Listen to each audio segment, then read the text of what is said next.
บายดีสวัสดีค่ะมาพบกับวันไลน์เนาะทุกคนมื้อนี้สาวบอนจะพาทุกคนไปเบิ่งเมืองเฟืองกันทุกคน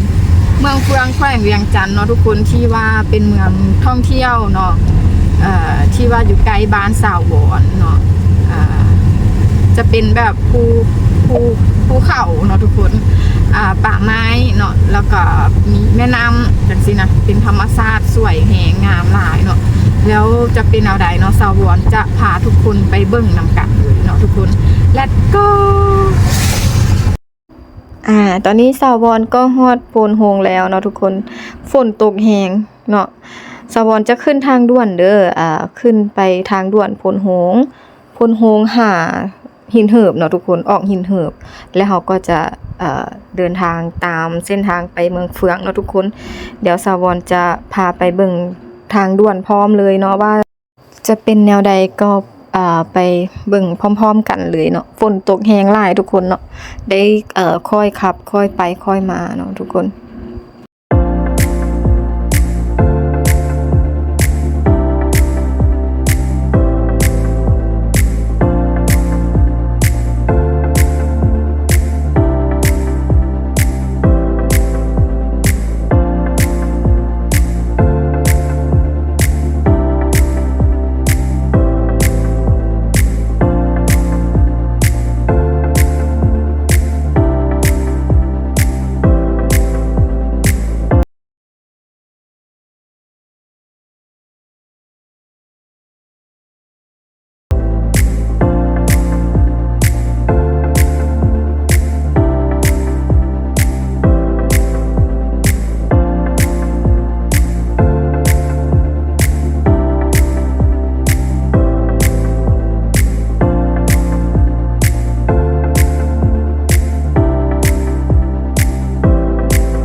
และตอนนี้เนาะเฮาก็ฮอด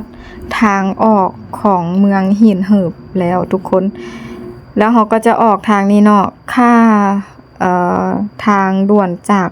พุนโฮงมาหาหินเหิบนี่คือ 26,000 กีบเนาะหรือว่าประมาณ40 บาทนั่นเองทุกคน ตอนนี้สาววอนก็กำลังจ่ายเงินเนาะจ่ายเงินแล้วเพิ่นก็จะปล่อยให้เฮาออกไปทุกคนออกไปแล้วเฮาก็จะเดินทางต่อไปนั่นก็คือไปเมืองเฟืองนั่นเองสำหรับเมืองเฟืองนี่เนาะก็ถือว่าเป็นแหล่งท่องเที่ยวที่ประชาชนชาวลาวเฮาเขตใกล้เคียงเนาะนครหลวงเวียงจันทน์หรือว่าแขวงเวียงจันทน์นี่เนาะจะมักมาเนาะเพราะว่ามันเป็นเมืองที่ว่ามีธรรมชาติหลายแฮงมีบ่อนท่องเที่ยวหลายเนาะแล้วก็สวยแบบธรรมชาติอีหลีเนาะทุกคนขนาดฝนตกนี่นะยังพากันมาเนาะในรถมีประมาณ8คนเด้อทุกคนก็มีลูกมีหลานเนาะมาเที่ยวนำกันโดนๆได้มาเทื่อนึงก็อยากเก็บภาพบรรยากาศมาให้ทุกคนได้ชมนำกันเนาะระหว่างเส้นทางที่มาเป็นแนวได้เนาะทุกคนคืออากาศช่วงนี้ก็จะฝนตกเนาะสาวอนต้องขออภัยเด้อเพราะว่ามื้อนี้ที่สาวอนมานี่ละแม่นวันที่1เดือน6เด้อทุกคนเป็นวันเด็กน้อยสากลเนาะแต่ว่าสาวอนบ่ทันเนาะช่วงนี้บ่ค่อยมีเวลามาตัดต่อคลิปเนาะก็เลยได้มาลงมื้อนี้เนาะถือว่าก็ซักซ่าอยู่แต่ก็ขออภัยเนาะทุกคนนี่เนาะอันนี้คือขั่วข้ามน้ำเนาะแล้วก็เฮาก็ขี่ไปตามนี้เนาะทุกคน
ขับรถขับไปขับมาเนาะก็เจอรถคันนี้คือแบบว่าโอ้ยอยู่ในรถคือแบบเพิ่นคือหวานแท้เด้เนาะ คู่แบบคู่ฮักเนาะทุกคนเพิ่นน่าจะหนาวเนาะทุกคนเนาะเพราะว่าฝนตกเนาะเพิ่นก็แข่งฝนไปแบบนี้ก็เลยแบบ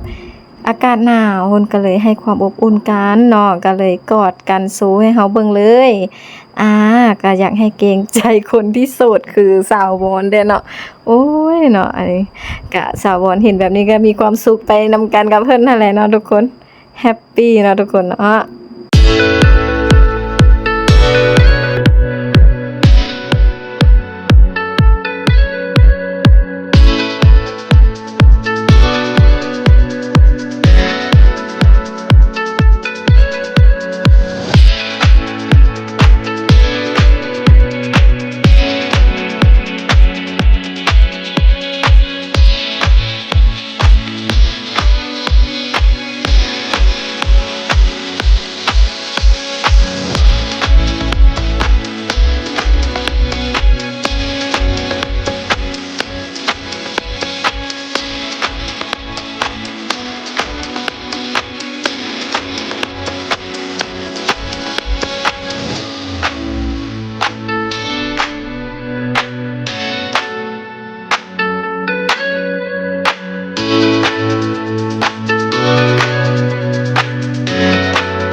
นี่ก็ฮอดเมืองเฟืองแล้วเด้ออันนี้คือหมอกที่หุ้มภูผาเนาะทุกคน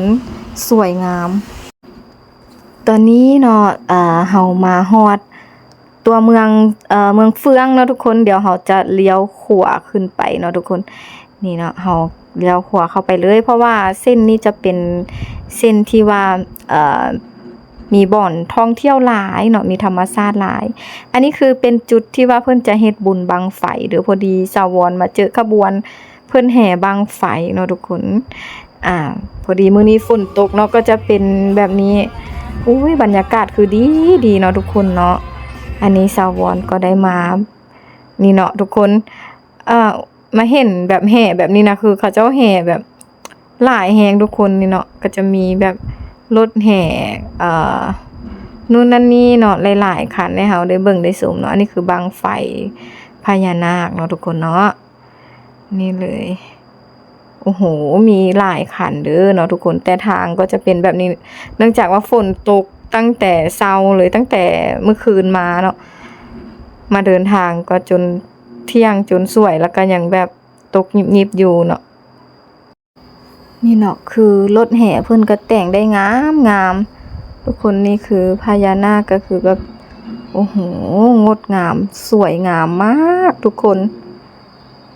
โอ้โหเนาะเพิ่นตกแต่งได้สวยงามหลายมีหลายคันเนาะทุกคนรถแห่อันนี้คือบั้งไฟเนาะทุกคนเนาะโชคดีเนาะที่เฮามาได้เห็นทันเห็นพอดีขบวนเพิ่นแห่แบบนี้ว้าวนี่คือน่าจะเป็นหอยสังเนาะบั้งไฟทุกคนนี่แห่บั้งไฟหลายแฮงฝนก็ยังบ่หยุดตกปานนี้ทุกคนเอ้ยเนาะนี่เลยแบบคักนะทุกคนเขาเจ้าแห่แบบคันฝนบ่ตกนี่คือสิม่วนหลายอันนี้ฝนตกว้าวอันนี้น่าจะแม่นสร้างเนาะทุกคนต่อไปก็จะเป็นบั้งไฟเนาะทุกคนบั้งไฟพญานาคเป็นรูปปั้นมีหอยสังมีปลาเนาะมีอย่างหลายๆอย่างเนาะทุกคนโอ้โหสวยมากงามหลายงดงามทุกคนนี่ก็จะประมาณนี้อันนี้คือลดเครื่องเสียงเนาะทุกคน แต่สาวรก็บ่สามารถเปิดเสียงได้เนาะเนื่องจากว่าเพลงมันน่าจะมีลิขสิทธิ์นะนี่ทุกคนสาวรก็อยากเข้ากล้องนำเด้อเนาะฝนตกก็ยังแบบว่าทุ่มเท ว้าวอันนี้คือห้องอย่างพญาคางคกหรือว่าพญาคันคากเนาะทุกคนเนาะนี่เขาก็ฮอดแล้วเนาะอันนี้ทางเข้าทุกคนนี่เข้ามาก็จะเป็นประมาณนี้เด้อเราจะมาเที่ยวกันที่หาดดอนกลางใหญ่เนาะทุกคนและนี่ก็เป็นโซน ที่ว่าตื่นตาตื่นใจแหงนั่นก็คือหน่อคำทุกคนเนื่องจากว่าเมืองเฟืองนี่นะผ่าท่อหน่อคำคือเป็นชื่อเสียงเรียงนามของเมืองเฟืองของเขาที่มีชื่อเสียงดังเนาะทุกคนนี่ก็จะเป็นตูบหรือว่าที่พักเนาะห้องพักให้ประชาชนที่ว่าอยากมาค้างคืนอยู่นี่เนาะเพราะว่าค้างคืนอยู่นี่จะแบบว่าได้วิวได้บรรยากาศสวยงามอีหลีแบบดื่มด่ำธรรมชาติได้เต็มที่เนาะทุกคนที่สำคัญเนาะตอนมื้อเช้าเนาะจะได้แบบว่าใส่บาตรเนาะจะมีพระมาใส่บาตรโดยใส่เหือเป็นยานพาหนะเนาะทุกคนเพิ่นจะขี่เหือม้าเนาะพระจะขี่เหือม้าแล้วเขาก็ใส่บาตรเนาะทุกคนก็คือได้บรรยากาศดีแฮงแต่สาวบอนบ่ได้นอนหรือเพราะว่าห้องเต็มทุกคนจองบ่ทันและนี่ก็คือประชาชนที่เพิ่นมาจองห้องเนาะสาวบอนก็ขออนุญาตนำเพิ่นมาถ่ายอยู่ณจุดนี้เพิ่นก็ถ่ายเลยเพิ่นบ่เป็นหยังเนาะทุกคนคนลาวเฮาใจดีเนาะนี่เลยเฮาก็ถ่ายภาพธรรมชาติให้เบิ่งทุกคนให้เบิ่งให้ชมอันนี้คือธรรมชาติล้วนๆเลยแบบว่าบ่ได้ตกได้แต่งอีหยังแหละเป็นแบบแม่น้ำเย็นซุ่มส่ำแบบโอ้โหเนาะไผที่ว่าเฮ็ดเวียกไม่เมื่อยเนาะมาพักผ่อนอยู่ณจุดนี้มีแฮงกลับคืนไปเลยอันนี้สาววอนก็จะกลับขึ้นไปเนาะไปเบิ่งกันว่าทางไหนมันจะมีหยังแหน่เนาะอันนี้จะเมื่อกี้สาววอนจะรีวิวโซนที่ว่าที่พักให้เบิ่งแล้วเนาะต่อไปเขาก็จะย่างเข้าไปทางในงานเนาะว่ามีหยังแน่เนาะทุกคนทุกคนเอ้ยเข้ามานำสาววอนรถกันหลายเนาะที่เห็นอยู่ในนี้ก็คือเป็นรถประชาชนที่ว่ามาท่องมาเที่ยวเนาะทุกคนส่วนหลายก็จะมาแต่นครหลวงเวียงจันทน์พุ่นแหละเนาะส่วนหลายเพิ่นเฮ็ดเวียกไม่เมื่อยจังสิก็มาพักผ่อนชาวแข่งเวียงจันทน์ก็หลายเนาะทุกคนเนาะมาเที่ยวนำกันที่เพิ่นจะมีร้านให้เลือกซื้อเนาะทุกคนเป็นร้านอาหารเนาะมีปิ้งไก่เนาะทุกคนปิ้งปลาแล้วก็เมนูอีหยังต่างๆหลายๆอย่างตามที่เฮาสั่งต้องการจังใดอยากจังใดเฮาก็สั่งเอาเนาะทุกคนตำบักหุ่งข้าวเหนียวจังซี่นะเนาะมีหลายอย่างเด้อทุกคนเด้อนี่เนาะบรรยากาศร้านเนาะก็จะเป็นประมาณนี้ทุกคนทรงแซ่บเนาะบ่เนาะทรงแซ่บบ่ปิ้งไก่เนาะทุกคนตัวใหญ่ๆเลยนะนี่เลยเบิ่งบรรยากาศรอบๆเนาะนี่บรรยากาศการบริการการขายเครื่องการอีหยังเนาะทุกคนจะมีเสื้อผ้ามีอีหยังเสื้อชูชีพให้ใส่เนาะให้เช่าน่าจะให้เช่าเนาะทุกคนและนี่คือทางลงไปในหาดเนาะทุกคนเนาะนี่ทางลงหาดแต่สาววอนจะพามาเบิ่งทางโซนด้านต่อไปอีกว่าจะเป็นอะไรจะมีโซนห้องน้ำเนาะทุกคนเป็นห้องน้ำรวมมีห้องน้ำหญิงห้องน้ำชายเนาะทุกคนเนาะอันนี้ก็คือเป็นบ่อนจอดรถเนาะรถหลายแห่งขนาดฝนตกซ้ำนี่ก็ยังมีคนมาหลายนะทุกคนจะมีโซนแบบทางเข้าอีก1ทางนี่เนาะเป็นโซนทางเข้านี่คือโลโก้ป้ายชื่อหาดดอนกลางใหญ่ทุกคนจะมีหน่อไม้หน่อคำเนาะทุกคนผาพ่อหน่อคำเนาะมาโซนนี้ก็จะร่มรื่นเนาะด้วยกับต้นไม้ใบหญ้าทุกคนมาโซนนี้จะมีห้องให้พักอีกเดี๋ยวจะเป็นแบบห้องพักอยู่โซนเทิงบกเนาะทุกคนนี่คือห้องพักเด้อเนาะก็จะมีหน่อคำอยู่นำอีกเนาะทุกคนนี่เลยเป็นเอกลักษณ์ของทางหาดนี้เนาะทุกคนเดี๋ยวสาวอนจะขอพาย่างลงไปโซนด้านนี้อีกย่างลงมานี่ก็จะเป็นแบบเฮือนแพอีกน่าจะเป็นอีกเจ้าของหนึ่งซึ่งชื่ออีหยังสาวอนก็บ่ฮู้เนาะนี่เลยเขาก็จะย่างมาให้เบิ่งบรรยากาศไปพร้อมๆกันเนาะก็จะเป็นประมาณนี้ทุกคนแม่น้ำลำเซแบบว่าโอ้โหสวยเนาะทุกคนเนาะนี่ธรรมชาติสวยงามแฮงนี่จะเป็นเฮือนแพเนาะไผอยากมาพักไผอยากมาผ่อนเนาะกะมาได้พักผ่อนหย่อนอารมณ์เนาะทุกคนมีแฮงแล้วก็กลับไปสู้เวียกสู้งานต่อวันพักผ่อนวันสำคัญวันครอบครัวเนาะมาได้ทุกคนเมืองเฟืองแข่งเวียงจันทน์เนาะเป็นแหล่งท่องเที่ยวที่แบบว่าอุดมไปด้วยธรรมชาติอีหลี นี่เลยโอ้โหนี่สวยงามไผมีคู่ฮักเนาะไผมีที่ฮักมีดาร์ลิ่งมีเบบี้มีอหย่างก็ตามเนาะเอามาเลยเปลี่ยนบรรยากาศทุกคน เนาะคือสาวบอนนี่ก็คือได้มานำครอบครัวเนาะบ่ได้มีเบบีนำเพิ่นบ่ได้แบบว่ายังบ่มีแฟนอยู่ยังโสดอยู่เนาะทุกคนเดี๋ยวถ้ามีแฟนนี่ก็บ่พลาดแน่นอนเนาะนี่เลยโอ้โหนี่ถ่ายมุมใดวิวใดก็แบบว่าคือสวยทุกคนเนาะอันนี้สาวบอนได้มาอยู่ถึงอันของห้องอีหยังก็บ่แน่ใจมันอยู่ถึงพี่แล้วก็ถ่ายให้ทุกคนเบิ่งเนาะวิวทางด้านลุ่มเป็นประมาณนี้นะทุกคน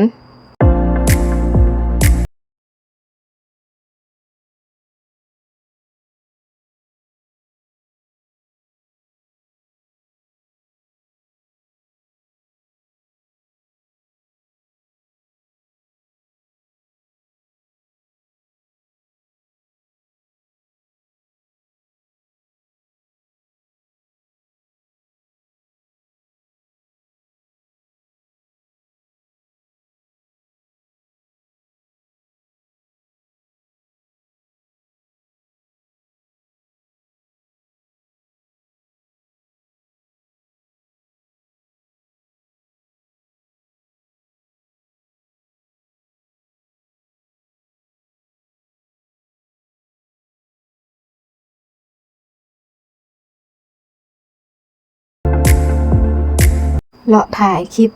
เมื่อยๆก็มานั่งกินอาหารกันทุกคนอาหารก็จะมีคือที่สาววอนกินนี่ก็คือจะมีตำบักหุ่งเนาะตำข้าวปุ้นเนาะมีต้มไก่มีปิ้งไก่มีข้าวผัดทะเลเนาะทุกคนแล้วก็มีต้มแซ่บทุกคนที่ขาดไปบ่ได้นั่นก็คือเป๊ปซี่เนาะทุกคน บ่แม่นเหล้าเบียร์เด้อทุกคนเป๊ปซี่เนาะหรือว่าน้ำดื่มนั่นเองเพราะว่าสาววอนบ่กินเบียร์บ่ดื่มเนาะทุกคนนี่กินข้าวอิ่มแล้วก็เดินการย่างแบบซิวๆเนาะโซหุ่นกันไปนี่ทุกคน เป็นประมาณนี้เนาะนี่เนาะทุกคนกินข้าวอิ่มแล้วอาการก็จะเป็นประมาณนี้แหละ ติงตองเนาะทุกคนเนาะและนี่ก็คือสาววอนได้ออกมาจากที่เที่ยวเมื่อกี้นี้แล้วเนาะก็คือมาถ่ายรูปอยู่ที่งานบุญบั้งไฟของเมืองเฟืองนั่นเองทุกคนเนื่องจากว่าฝนตกเนาะทุกคนเนาะก็คือสภาพจะเป็นแบบนี้นี่เนาะทุกคนมีขี้ตมขี้โคลนเนาะทุกคนนี่นะเพราะว่าอยู่นี่มันเป็นกลางทุ่งนาจุดที่ว่าเพิ่นเฮ็ดให้เฮ็ดนาเนาะมันก็จะเป็นบวกเป็นขี้ตมอยู่แล้วเนาะแล้วมาจัดงานอยู่ในนี่ฝนตกอีกก็เลยโอ้ยิ่งสะสมยิ่งแบบว่าเพิ่มเติมเข้าไปอีกเนาะทุกคนความมันก็จะเป็นประมาณนี้เนาะทุกคนงามแฮงเนาะผ้านี่งามเนาะสาวอนก็ขอเข้ากล้องนำเด้อเนาะนี่เลยบรรยากาศประมาณนี้อันนั้นเข้าไปทางนั้นจะเป็นคอนเสิร์ตเนาะที่ว่ามีดาราไทยนักร้องไทยมาร่วมนำทุกคนแต่สาวอนบ่ได้เข้าร่วมนำเพิ่นเด้อเพราะว่ามันค่ำแล้วเนาะก็จะกลับบ้านกันเนาะทุกคนอันนี้ก็จะเป็นบรรยากาศของประชาชนที่ว่ามาลิ้นมาเที่ยวเนาะลิ้นบุญบั้งไฟก็คือแบบว่าเต็มที่เนาะทุกคนคลิปก็จบแต่เพียงเท่านี้เนาะเจอกันคลิปต่อไปเด้อบ๊ายบาย